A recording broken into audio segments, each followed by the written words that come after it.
reason I'm smiling is that it always makes me laugh when in the newspapers or you hear on them that, of course, there will have been, people would have been prepared for this. There has always been a lot of mystery surrounding British royalty, but the fight between Queen Camilla and Princess Catherine has once again caught everyone's attention. Princess Anne shared a shocking message about Princess Catherine from the late Queen Elizabeth. Queen Camilla's troubled past is being looked at again. This brought the drama to a whole new level. Because of this news, Camilla is very upset, and she is losing her temper. People are starting to question her place in the royal family. What did Queen Elizabeth say about Princess Catherine? And why has Princess Anne revealed it now? Before we start this journey, let's look what Princess Catherine and Queen Camilla do for the royal family. Early life and background of Katherine Middleton. Katherine Elizabeth Middleton, better known as Kate Middleton, came into the world on January 9, 1982, at the Royal Berkshire Hospital in Reading. Because both of her parents, Michael and Carol Middleton, worked for British Airways, she grew up in a family with ties to the wealthy gentry.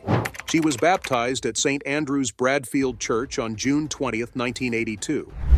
She grew up in a close-knit neighborhood and liked spending time with her younger siblings James and Philippa, who she calls Pippa.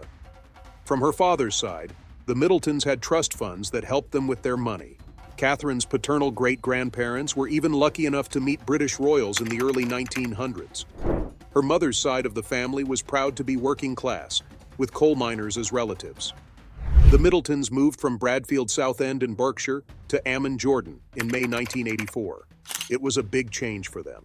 Katherine went to an English-language nursery school and had a lot of cultural experiences. When Katherine started school at St. Andrew's School near Pangbourne in September 1986, her family moved back to Berkshire. She later boarded at St. Andrews, where she learned a lot of different things. Katherine's mother started Party Pieces, a mail-order company that sold party materials, in 1987. This had a big impact on her childhood. By 1995, Katherine was living with her family in Bucklebury, where she continued her schooling at Downhouse School. Then Katherine moved on to Marlborough College, a well-known boarding school in Wiltshire that is open to both boys and girls. There, she really did well in sports. She was captain of the girls' field hockey team and was proud to win the Gold Duke of Edinburgh Award. Instead of starting college right away, Katherine chose to take a gap year. She learned a lot about art and culture at the British Institute of Florence in Italy, did community service with Raleigh International in Chile, and even worked as a deckhand at the busy port of Southampton during this time of change. When she got back to Scotland, she went to the University of St. Andrews to study art history, which was her true interest, instead of psychology at first. In addition to going to school, Katherine worked part-time as a waitress and did community service projects through the Lumsden Club, a student group that promotes service. Katherine finished with an undergraduate MA in art history in 2005, but it was at St. Andrews that her life took a big turn. She met Prince William, which started a very important part of her story. How did this romantic meeting with Prince William lead to becoming a royal? What recent events have Queen Camilla in a lot of stress? Katherine Middleton and Prince William's journey. The relationship between Katherine Middleton and Prince William grew stronger while they were both students at the University of St. Andrews in Scotland in 2001. In 2002, Katherine wore a beautiful lace dress to a charity fashion show that caught William's eye. This was the first time that their relationship became public. From 2003 on, they were dating. During their second year of college, they shared a flat with two friends. In 2003 and 2004, they lived together at Balgove House on the Strattyram estate. They were very close with their roommates. Even though they broke up for a short time in 2004, they quickly got back together. Katherine went to William's passing out parade at the Royal Military Academy Sandhurst in December 2006. It was an important moment in his military future. They had another short breakup in April 2007, but they quickly got back together. In May 2008, Katherine stood in for William at the wedding of his cousin Peter Phillips to Autumn Kelly. It was there that she met Queen Elizabeth II for the first time. She went to the Order of the Garter parade at Windsor Castle the next month to celebrate William's new role as a Royal Knight of the Garter. Kate went to the wedding of Lady Rose Windsor and George Gilman in July 2008, while William was on duty at sea on the HMS Iron Duke in the Caribbean. In June 2010, the couple moved into a cozy house on the Bodorgan estate in Anglesey, Wales. This was where William was training to be an RAF search and rescue pilot. Before she got married, Katherine moved in with her sister Pippa at their parents' house in Chelsea, London. She loved spending time with her sister and was looking forward to her future with William. In October 2010, they announced that they were getting married. William proposed to Katherine while they were on a trip to the Lewa Wildlife Conservancy in Kenya by giving her his late mother Diana's famous engagement ring. At the end of November 2010, Clarence House announced the engagement. Katherine became a member of the Church of England on March 10, 2011, at St. James's Palace, with her family and William by her side. There was a bank holiday in the UK on April 29, 2011, which was St. Catherine's Day, and they got married at Westminster Abbey. About 300 million people around the world watched the big event, and 26 million watched live from Britain. A lot of people loved Katherine's wedding dress, which was created by Sarah Burton for Alexander McQueen. After they got married, Queen Elizabeth II gave the couple Anne Hall on the Sandringham estate as a gift. At first, they lived in London's Nottingham Cottage. In 2013, they moved into apartment 1A at Kensington Palace. It took 18 months and a whopping $4.5 million to make major changes to Kensington Palace. In 2017, Kensington Palace had become their main home. They moved to Adelaide Cottage in Windsor with their kids in September 2022. In December 2012, Katherine's first pregnancy was revealed by St. James's Palace earlier than planned because she was in the hospital with hyperemesis gravidarum, a severe form of morning sickness. Prince George was born in July 2013 at St. Mary's Hospital in London. Katherine had similar problems with her other pregnancies, which meant she had to cancel a number of public events. In May 2015, Princess Charlotte joined the family, and in April 2018, Prince Louis joined them. When they were born, George, Charlotte, and Louis were third, fourth, and fifth in line to the British throne, in that order. Katherine's royal titles and place in royalty. When Katherine married Prince William in April 2011, she became Princess of the United Kingdom and was given the prestigious title of Royal Highness. She was also given the titles Baroness Carrickfergus, Countess of Strathearn, and Duchess of Cambridge.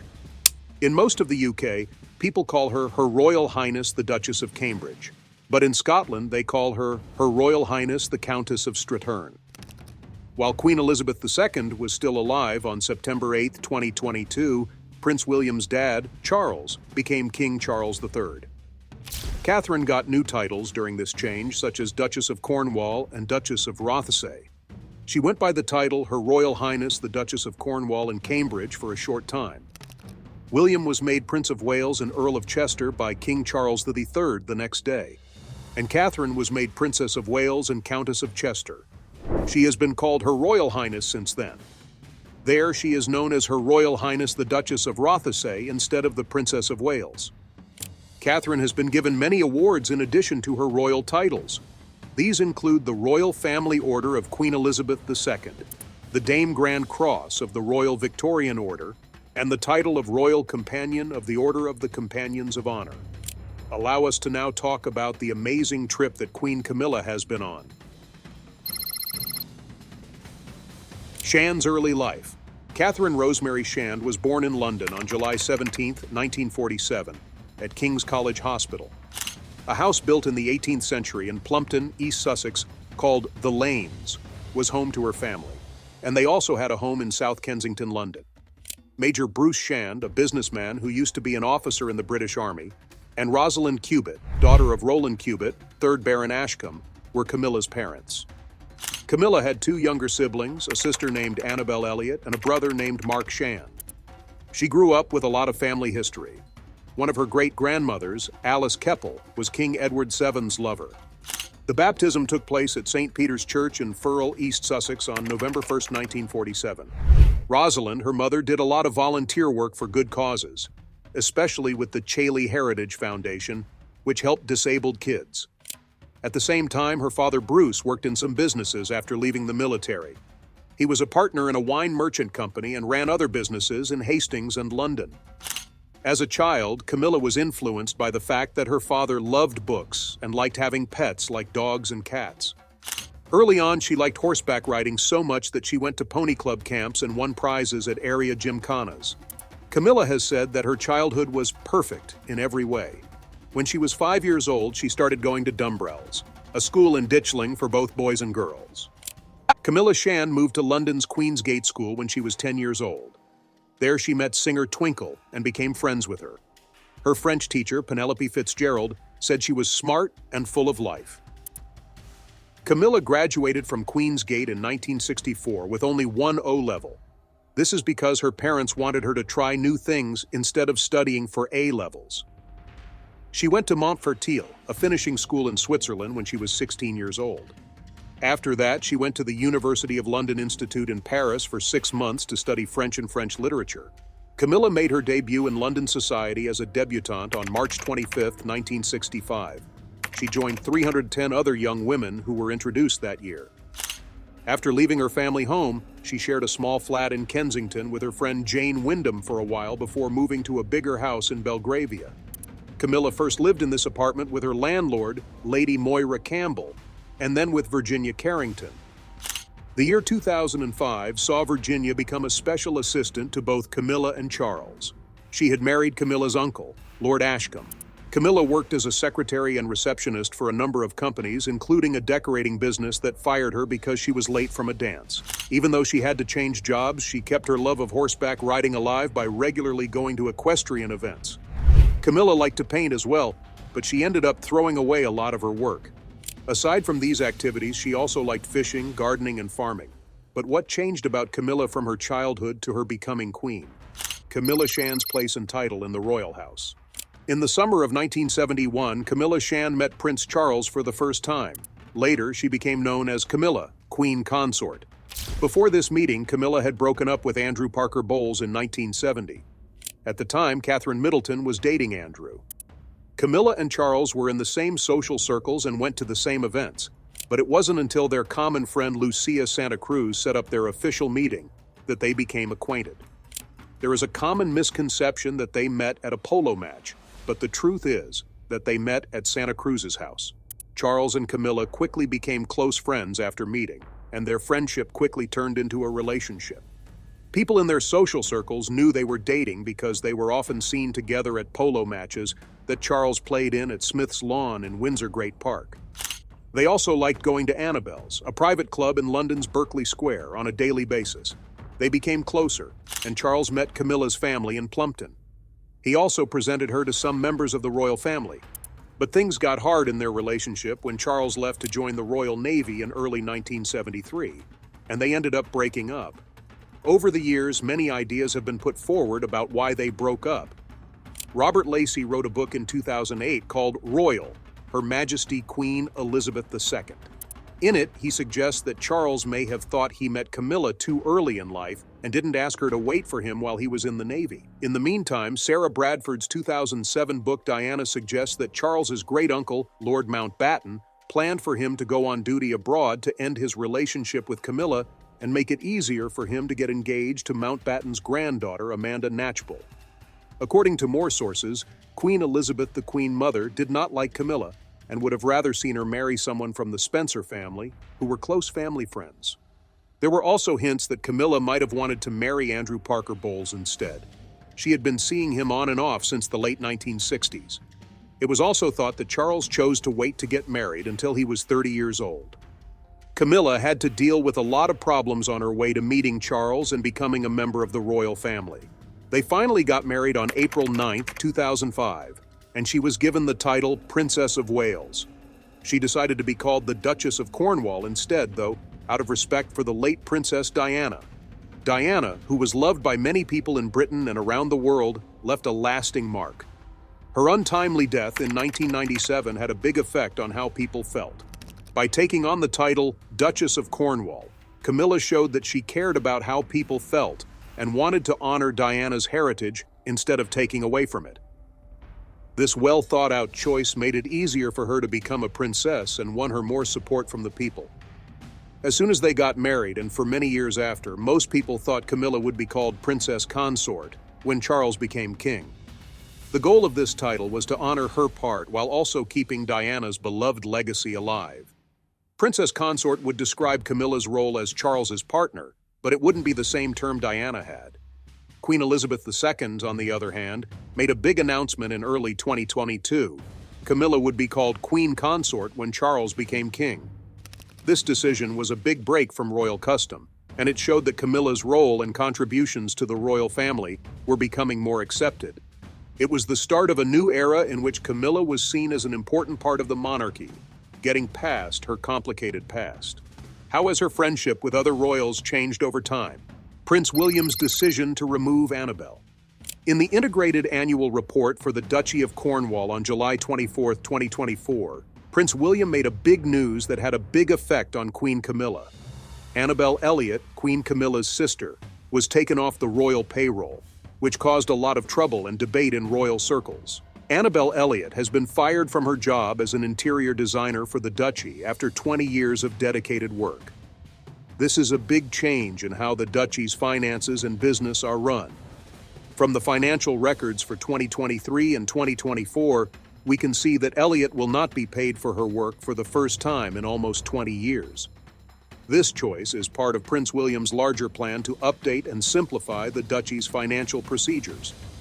Elliot, who is now 75 years old, has been very important in revamping and decorating the Duchy's summer homes in Cornwall, Wales, and the Isles of Scilly.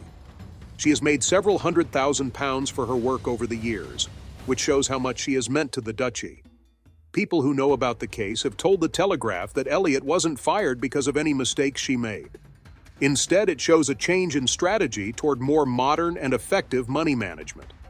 Her skill at making the Duchy's properties look better and work better has been highly respected, and her departure has caused a lot of debate and worry among royal watchers. Many people are worried that her leaving will leave these properties badly managed and less appealing, which makes people wonder where the Duchy's property management will go from here. This choice has had a huge impact on Queen Camilla, who has a close relationship with her sister. Because Camilla has a very close relationship with Annabelle, this has a big effect on her emotions. There have been reports that the news has made Queen Camilla very sad and upset, and some sources say she has been seen crying over it. Adding this personal touch to what is mainly a business choice adds a complicated emotional layer that shows how hard it has been on the royal family. People who have a grudge against Camilla, who are they and what is their reason? Princess Anne hates Queen. Camilla, Princess Anne, who is known for being straightforward, had doubts at first about Camilla and her future role as Queen Consort. Biographer of the royal family Angela Levin writes in Camilla, Duchess of Cornwall, a royal survivor that the two women did not get along at first. Anne's cool and distant behavior toward Camilla made it awkward for them to be around each other, which made their relationship tense. Because Princess Anne is a strong person, she is more worried about Camilla's place in the royal family. She is said to have said she didn't think Camilla would ever be fully accepted as queen, which was shared by many in the royal family and the people. In addition to these personal problems, author Penny Junor looks into another aspect of Camilla's early relationship with Charles. Junor says Camilla's new relationship with Charles was partly caused by a lot of different feelings, such as wanting to get back at her ex-partner, Andrew Parker Bowles and Princess Anne. Andrew had cheated on Camilla many times, most famously by trying to have a relationship with Princess Anne. Camilla felt betrayed by this, and some people think that her relationship with Charles may have been fueled by a need for approval and emotional revenge against Andrew, and the confusing love triangle they were in. Camilla's connection with Charles could be seen as a subtle way for her to get back at Charles for what she did. Through her association with such a famous and powerful person, she wanted to show Andrew that she was not only attractive but also able to attract important people. This link sent Andrew a clear message that challenged his view of her worth and showed that she could connect with someone of great importance. Junor points out that Camilla wasn't just interested in love. She became close to Charles in part because she needed to take back control of her life after Andrew cheated on her. Camilla's acts weren't just meant to build a lasting relationship with Charles. They were also meant to heal the emotional wounds Andrew had caused. Interestingly, Princess Anne's connection with Andrew was called short-lived and casual. Bedell Smith says that Anne never thought of her relationship with Andrew as a serious, long-term engagement. It was more of a fling between two young people that didn't mean much to either of them. In other words, how has Princess Catherine's friendship with Queen Camilla changed over time? Has everything always gone well? Initial tensions between Kate Middleton and Queen Camilla. Biographer Tom Bower says that there is a big gap between Kate Middleton and Queen Camilla, especially when it comes to King Charles III's coronation. There was friction over who would be invited to the event. Kate was said to be upset that Camilla was allowed to invite more people than she could. It was clear that this difference caused problems, and in the end, Kate left Westminster Abbey without recognizing or honoring Camilla. The fighting didn't just happen at the coronation, it also happened at other royal events like the coronation music. Bower thinks that the ongoing fight between Kate and Camilla could have big effects on the unity of the royal family and could even change how people think about the throne.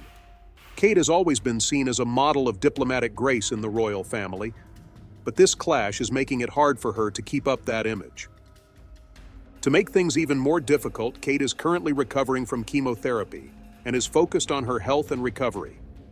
Even though things are delicate, Queen Camilla is said to have been pushing Kate to return to her royal tasks as soon as possible, without taking into account how sick she is or how much she needs to rest. This refusal to give in has only made things worse between them. In a recent turn of events, Queen Camilla paid a call to Kate, which many people saw as an attempt to make peace. People generally thought that Camilla had something else going on, though. During her visit, Camilla said that she was tired from doing all of her royal tasks and suggested that Kate take on some of them. Kate was very upset about this plan because she thinks her current health problems and family duties should come first. The suggestion has made the conflict even worse and started an emotional debate about who is right. Kate, who is bravely fighting cancer and focusing on her recovery, or Camilla, who is still devoted to her royal tasks. This disagreement has not only made things difficult between Kate and Camilla, but it has also brought in Prince William, who has publicly backed Kate and criticized Camilla's actions, adding to the rising tension in the royal family. Also, Queen Camilla's recent comments that she was tired and stressed have been met with criticism. A lot of people think her problems aren't as important as Kate's real health problems, which has made the controversy even worse. The drama has spread outside of England, with Prince Harry and Meghan Markle coming out in strong support of Kate. But how does Katherine get along with Queen Elizabeth? Is it nicer compared to that? Katherine's role and her relationship with Queen Elizabeth. Queen Elizabeth has had a huge effect on Katherine. As she prepared to become queen, Elizabeth gave Katherine subtle but powerful advice. Over time, their friendship grew stronger, and they met regularly for afternoon tea while William and Katherine lived at Kensington Palace. This bond became even stronger in 2019 when Katherine's unwavering devotion to the royal family was recognized by Queen Elizabeth. She was given the Dame Grand Cross of the Royal Victorian Order, a high honor that shows how dedicated she is to her royal tasks. Both women are known for having a sophisticated and understated style, which shows that they share the same beliefs. Queen Elizabeth was known for being very thrifty because she grew up during hard times like the war. She often reused her clothes. Katherine, on the other hand, takes a more modern approach. She is known for her stylish, classic, and useful wardrobe choices that mix classic and high-end designer pieces without any problems. Throughout their relationship, it has been clear that they accept and understand each other's values. Queen Elizabeth and Katherine both like the same kinds of clothes, and they are also very interested in photos. Queen Elizabeth has been interested in art for a long time. It all started when she was a child and got a box brownie camera. Katherine, who is an avid amateur photographer, has done the same thing, often taking pictures of her own family during important times. During the pandemic, she was in charge of the National Portrait Gallery's Hold Still project, which asked people all over the UK to send in pictures that showed what life was really like during lockdown. Also, both Queen Elizabeth and Katherine have been comforting and reassuring to the country when things have been hard. But Queen Camilla is upset because Princess Anne told her about a message from Queen Elizabeth about Princess Katherine. What could this message mean? Queen Elizabeth's wishes and Camilla's response. The recent Balmoral summit brought to light major disagreements in the royal family, mainly between Princess Katherine and Queen Camilla. People are still hopeful that Katherine will respect and carry on Queen Elizabeth's legacy and lead the monarchy into a new era, despite these problems.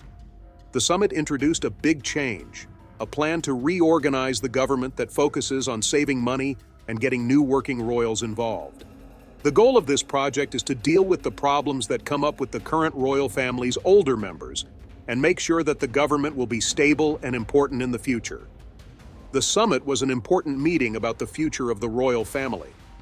There were heated debates about reorganizing the family's finances and giving younger royals more responsibility. Camilla was very against these changes, especially the idea of taking her family members off the royal payroll and giving her responsibilities to younger family members. When Camilla said something sharp about Katherine's fitness to be queen, things got worse. Camilla was upset, but Princess Anne stepped in and reminded her that Queen Elizabeth wanted Katherine to become queen when Prince William became king. Reports say that Camilla felt cheated after hearing this, even though she has done a lot for the royal family. Queen Elizabeth had earlier said that she wanted Camilla to be queen consort when Charles became king and Katherine to become queen in the end. In a public appearance and a letter marking her platinum jubilee, she made this plan official. Queen Elizabeth's backing for both Camilla and Katherine was meant to make sure that the royal family would have a smooth transition. She always hoped that William and Katherine would have a happy marriage like the one she had in the beginning. After getting married in 2011, William became a search and rescue pilot, and the couple chose to live a very simple life. The people liked how down-to-earth they were, and they were still hopeful about Katherine's future as queen. Many people see her expected rise to the throne as a natural continuation of the honorable legacy Queen Elizabeth left behind. Both experts and regular people think Katherine would be a good queen. They say that her close relationship with Queen Elizabeth and her unwavering dedication to her tasks as a princess are two of the most important reasons for this. Katherine's mentor, Princess Anne, has been very helpful. She has helped Katherine learn about the complicated facts of royal life and get ready for her new duties as queen. As the monarchy starts this new era, Katherine's guidance will be very important for keeping its rich history alive while also moving it forward.